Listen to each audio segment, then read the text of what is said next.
All right, everyone. So today we're going to go over the final piece of the mouth parts of an insect. There'll be one more section on insect mouths, and it'll be all of the specialized evolutions of them, which there are quite a few, but this one that we've been going over is the most common and the most basic for the chewing sort of insect parts. So today we're going to go over the labium, which is the bottom lip. Once again, this is the labrum, top lip, mandibles, the main chewers, the maxillae, which chew and manipulate, maxillae, and then this down here is the labium. And the hypopharynx is part of this as well, the tongue. Although it might not be evolutionarily derived from the labium, it may be evolutionarily derived from the mandibles, but we'll still go over it. One modification to this little picture that, for whatever reason, is not included is that the labium actually goes much further back and attaches to the back of the head, so we'll have to go over those parts as well. So, our first look, let's start with something we've seen before. We saw this picture before with the labrum. Again, this is the clypeus here, this is the labrum, and the frons. The hypopharynx is a lobe that is attached to the anterior portion of the labium. The labium is here. And the labium itself attaches much further back onto the head with a plate called the gula. The purpose of this hypopharynx is to act as a tongue, but it divides the head into two, or divides the mouth or the pre-oral cavity into two spaces. What we call the pre-oral cavity, or the cibarium here, which is where the food enters from. And then it creates this dorsal section called the salivarium. And this is where the salivary ducts are located. These are part of the labium. They're an extremely important part. All insects produce saliva. They produce saliva to do different things. Sometimes it's to digest food. Sometimes it's, like with mosquitoes, it helps them numb the bite and keep the blood flowing so you don't clot into their mouth parts.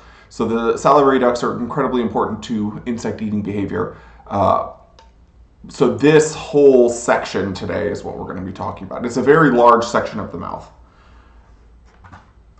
So this is what the labium looks like if you were to remove it from the body. So this is the gula. Let's write it to the side here. This is the gula. This is the part that actually fuses to the bottom and the back of the head, to the post-occipital ridge of the cranium. This is not necessarily a movable part, but you do have a movable suture here between the gula and what we call the postmentum. Okay. So this whole section is called the mentum. This area up, if there was an invisible line here, sometimes there's a real line, but not always. This would be the prementum. So postmentum and the prementum. Then below that, there are two lobes of various development. So this would be, this outer lobe is called the paraglossa, which acts as a little movable finger, and the interior lobe is the glossa.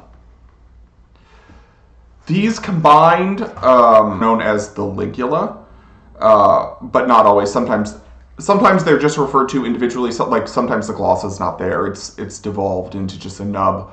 And then to the side here, you have the palp or the palpus, one on each side. So why is it kind of mirrored here? These are derived. This whole plate really is derived from what is sometimes called the second maxillae, the second pair of maxillae. These are incrustations like crabs and shrimp and stuff, but they're not in insects. But if you divide this down the middle, you would see that it's actually two different mouth parts that are fused together, and those mouth parts look like a maxilla. So if you had like the cardo, the stipes, the palp, and then the Galean lacinia, you can see that it's actually just a combination of those two fused together. So there